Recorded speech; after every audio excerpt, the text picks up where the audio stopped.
Mabuhay Philippines! Welcome sa aking YouTube channel. And also, please hit the notification bell para ma-update kayo kung mayroon akong paparating na videos. Kaya, subscribe now!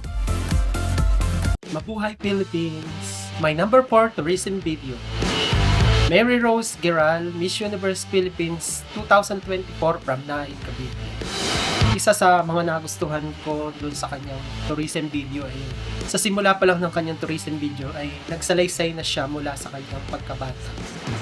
At nagsimula siyang mangarap upang pagsumikapan ang kanyang pag-unlad at makamit ang kanyang pangarap sa buhay. Take note, gustong-gusto niya ang kanyang pagsasalaysay dahil ginamit niya ang wikang Pilipino. Talagang siya'y makabansa. Sa kabila ng kanyang tagumpay sa buhay, mas pinili niya na mahalin ang trabahong pang blue-collar job at ito nga yung pagsasaka.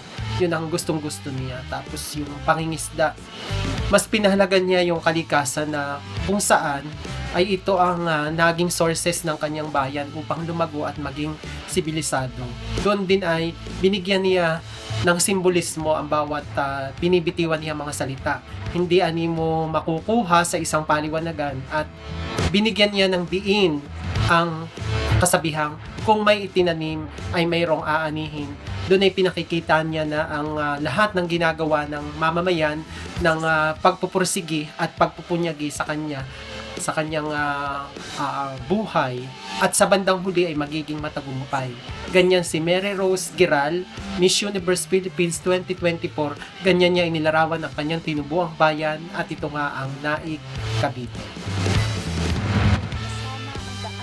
At yun lang guys, ang topic natin ngayon.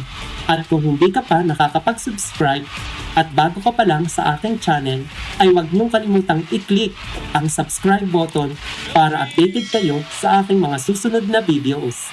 Bye-bye! Kita-kits tayo muli!